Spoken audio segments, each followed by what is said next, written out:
Hi, my name is Valentina Rodriguez. I'm with Victoria Gutierrez and Andrea Romero. We're going to be explaining the 8 major trends in occupational therapy. So first, I'm going to be explaining our poster and what we do in this way.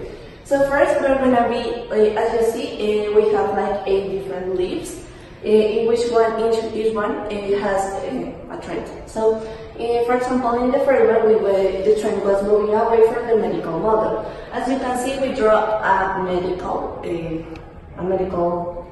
doctor and an occupational therapy. We like to draw it like this because it's like the difference between an occupational therapy and a medical.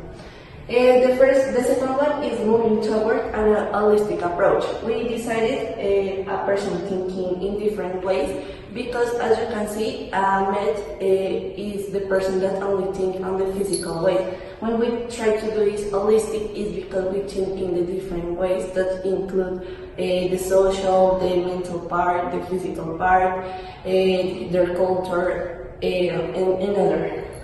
The third one is expanding the definition of occupation. We decide to draw like a volcano because this is the part where like their culture and other. The third one is expanding the definition of occupation. We decide to draw like a volcano because this is the part where like occupational therapy explodes all their things and start to grow up. The fourth one is understanding cognition, sensation, and neuroscience. We decide to draw a brain because this is the part where occupational therapy gets involved in the mental part. The fifth one is embracing occupational science. First, occupational therapy was considered like just a therapy, but now we use like the science, so we use the research and the investigations. The sixth one is building an evidence-based practice. We decide to do like some stories like we are growing up, and at the end of the stories there's something that has been found. So this is the part where I include the investigations of different ways. The seventh is human adaptation in the context of culture and community. As you can see, there's a man like looking up the city, because this is the part where the person is going to be involved and characteristics. And the last one is putting the client first, because we decide to draw a client with a crown because this is important. The first 2 trends are, the first one and the second are moving away from the medical model and moving toward holistic approach. Day to day, week to week, year to year, there are main activities that define occupation in another way, everything humans do are occupation. Since the beginning, the occupation have a link with the medical practice. Another being, occupational therapists were following a medical reference. Actually, the therapists reject this, as though occupational therapists work in a holistic way, which means they get an interest in the patient. They focus on their feelings, their thoughts, beliefs, and others. Instead of that, doctors work in more a reduction way. They treat a patient like a machine. In a decade, occupational therapy was built by the reductionists, which caused in 1980 a program for the occupational therapists to crisis in deciding to begin a new method, which was the holistic way. The third one is playing on the definition of occupation. After the occupation was misunderstood, there was not clear concept about the why not calling activity therapists instead of occupational therapists. It was explained that activity concept and occupation concept were so different, and I don't have similarities. Activity refers to movement and occupation is relative with a purpose. And at the end, also occupation is considered as a means which people can express their identity. And this is so important because science, when knowing the person, we can get more thoroughly and treat the difficulties and more effectively. The third trend is understanding cognition, sensation, and neuroscience. In the last decades, there have been studied the brain, and it has been demonstrated that it has an important capacity of the plasticity. The most important investigations with approach in the occupational therapy are: Allen devised a precise method to analyze the activities and measure the stages of cognitive discapacity. Don presents a processing sensorial model which implies specific strategies for the intervention.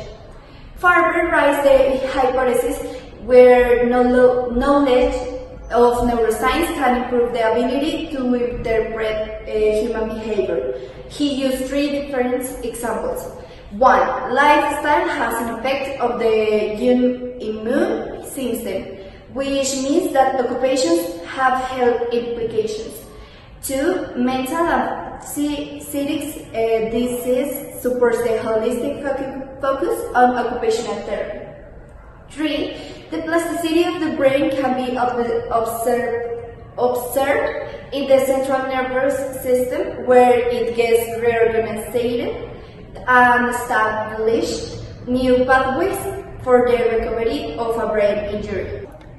The fifth trend is embracing occupational science. Occupational science was defined as the way, function, and meaning of human. Clark suggests that occupational therapy uses occupational science.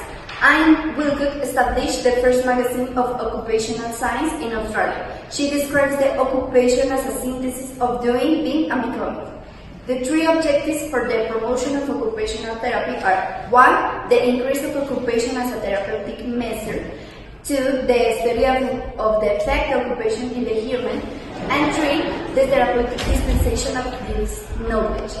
Wilcock points out that the first one during the first half of the 20th century and the other causes are occupational science.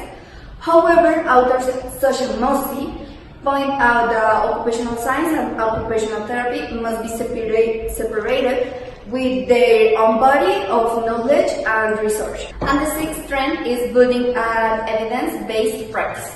Hall points the occupational therapy must be evidenced to demonstrate its effectiveness.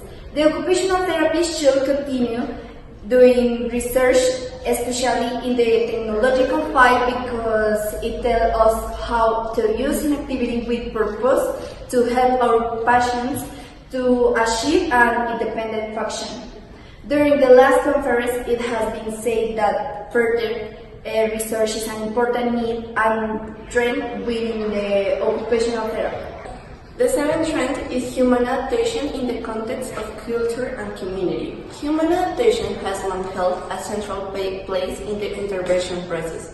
Since 2005, the frequency of referral to the context in its various forms increased. Different authors such as Allen, Finnell, Clark, Grady, Nelson, etc. has discussed on one or more contexts of the environment within a person performs an occupation. Clark also tells us that only when occupations lead to be desired roles into culture and society can they be considered by the client to be therapeutic. For example, Allen emphasized the adaptation of the environment as a critical role for occupational therapists when assisting clients and managing cognitive disabilities. Grady promotes the value of inclusion of all the people into the community they choose.